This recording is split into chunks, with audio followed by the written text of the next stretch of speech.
Rabbi Jacobi, thank you so much for giving me this interview. Could you please tell me a little bit about how the synagogue came to be in Woodford? Sure. The community was developed out of the initiative of, in particular, one couple, Harry and Eileen Wayne. Eileen is still alive and an involved founder member of this community. They were part of the move that saw Jews who had ancestors mostly in the East End of London and who had moved through North London, the area around Stamford Hill, Stoke Newington, begin in the post-war years to move out into these suburban areas, partly as lots of people were doing to have somewhere that was affordable, partly to have somewhere that was a little bit less urban and intense and so on. And so Harry and Eileen were very aware that there were Jewish people moving out to this area, and there weren't the local synagogues there for them. So they started to gather people together, and they were affiliated to a synagogue in Stamford Hill, the North London Progressive Synagogue, but it was a long journey back in, and they wanted something local. They got some signatures from people together. They were asked by our national movement, which was then called the Union of Liberal and Progressive Synagogues, to have 50 signatures. We know that they got at least 30 or 35, and there are rumours that suggest that they topped up with a few people, not quite Mickey Mouse signatures, but they wanted to make sure they had the 50. And they got permission to start a group, which for the first few years was meeting in the Friends Meeting House in Wanstead. And then as it grew, there was an aspiration to find a site where they could build a synagogue, and this site here in Marlborough Road was identified in 1962-63, and by the time the site was acquired and the initially ground floor only building was built, the community opened its doors here in September 1965. Did the community all put together to put the money together for the building?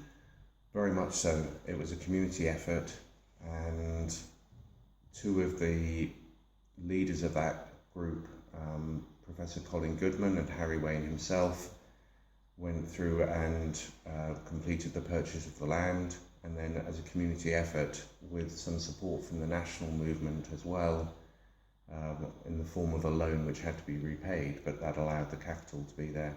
They built what was initially an L-shaped ground floor building, and as the congregation expanded in the 1970s and 80s, plans were prepared to allow the building to be extended into the first floor and to have the feature window outside and a new facade created, and those were completed by 1991.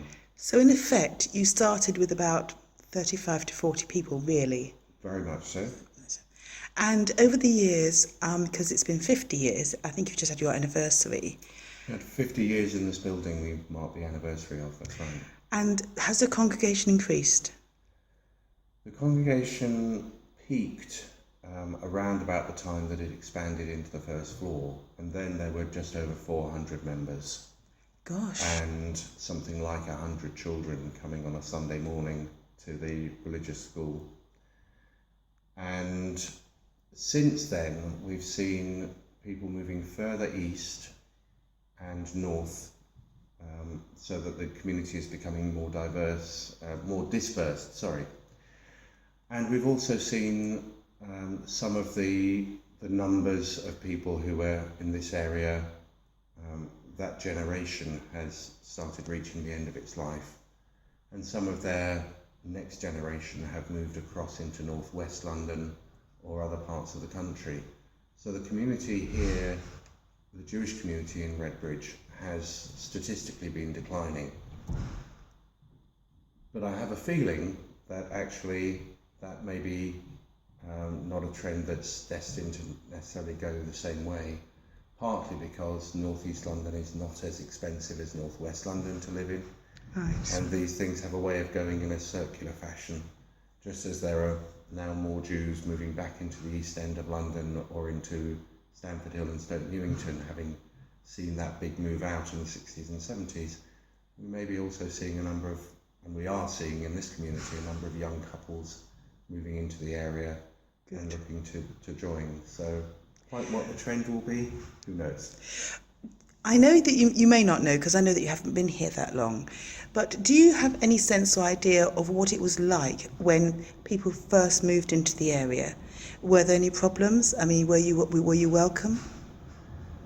The messages I've got from those of our senior members here were that certainly around the 1960s there weren't issues. In the 1970s there was a different mood around in the country, I think, and there was certainly tales of men in the community meeting to sit and just keep a presence in the building through evenings. Very often they found themselves sitting and playing card games or other activities, but just to keep the building safe and secure in that time. But I think that was an era when nationally there was a lot of predominantly far-right activity that was blowing up around different parts of the country, and there was an atmosphere of better be safe than sorry. But that isn't the case now, is it? In Redbridge, it's been very much not the case, and even though that there are national and international concerns, I have to say that we as a community have felt very secure and very safe here, very supported. We have good relations with the Christian communities here, including at St Mary's, and also with the local Muslim community centre over the road. So it does feel like a very diverse but very supportive community, and there's involvement in the Redbridge Faith Forum, in the Three Faiths Forum, so that there are activities of mingling amongst the faiths, and I think those are very encouraging signs.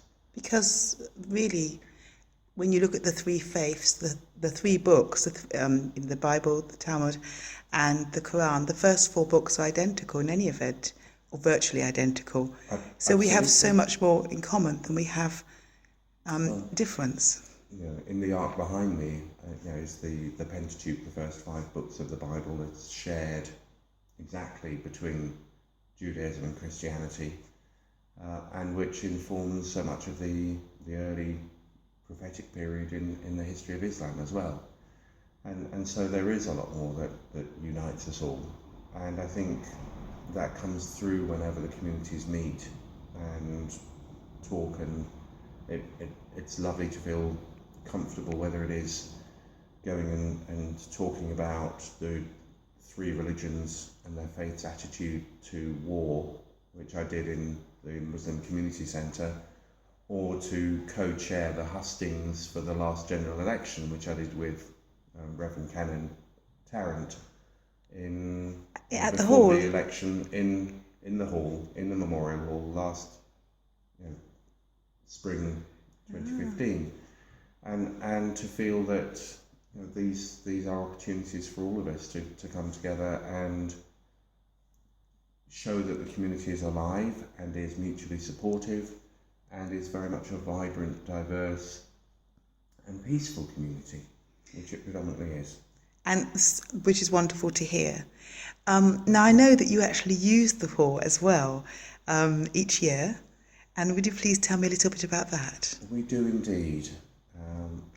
The hall that we're sitting in for this interview is our synagogue, and it has a maximum capacity of just over 100 people in the downstairs, and we can kind of have some more people upstairs.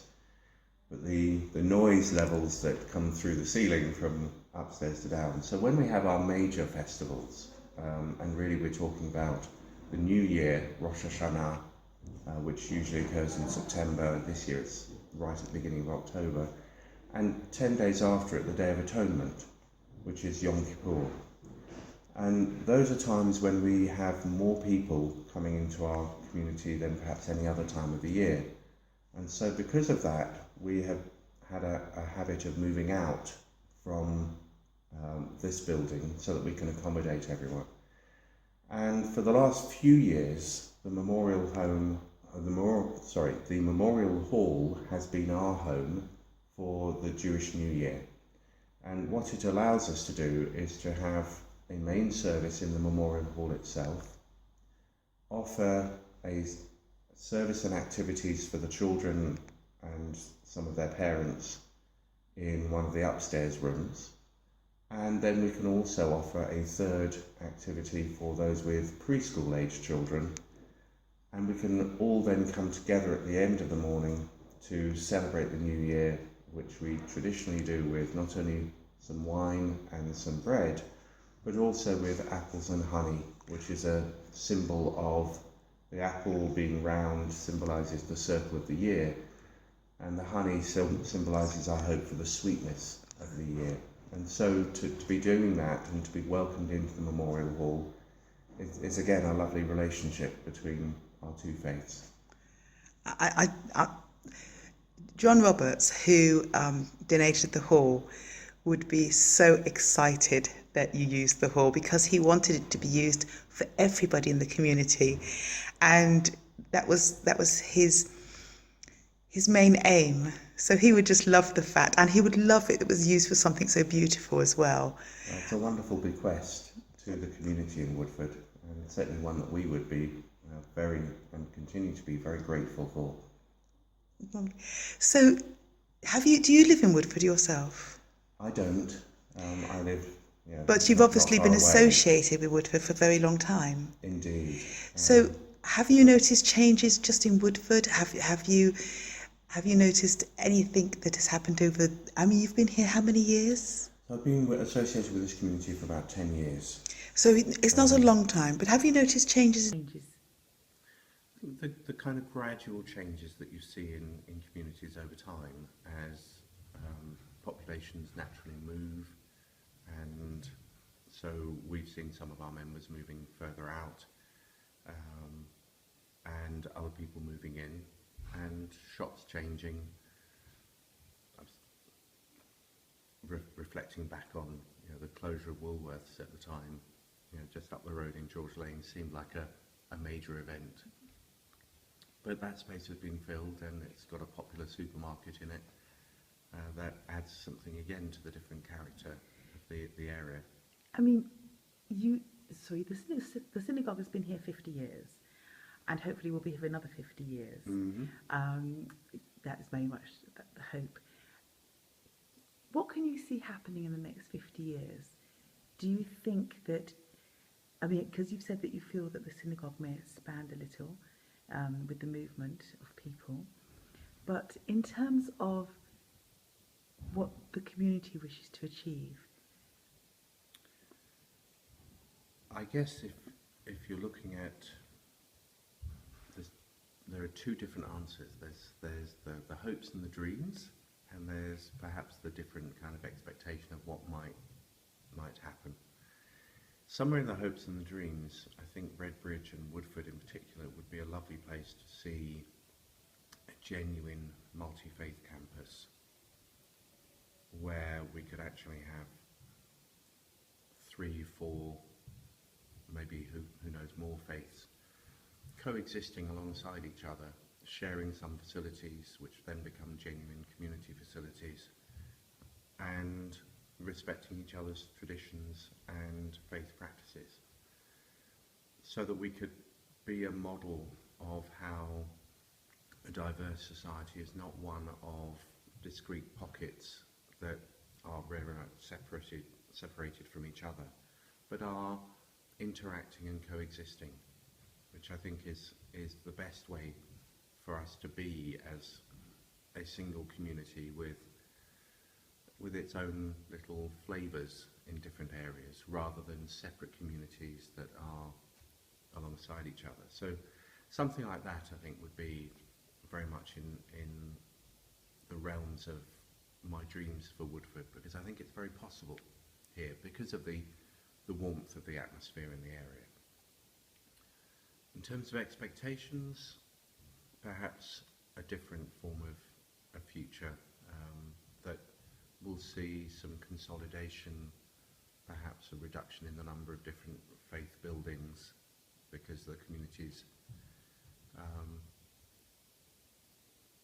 desires seem to be changing. But then that offers opportunities for different ways in which we all engage with each other. So one of the possibilities is that the Jewish community itself will consolidate in terms of having perhaps fewer overall buildings, but having a bit of intra-faith cooperation rather than interfaith cooperation in the future. Well, we will see. Thank you so much. It's really fascinating. I'm so grateful to you for your time. Thank you. It's been a pleasure, and good luck with the project.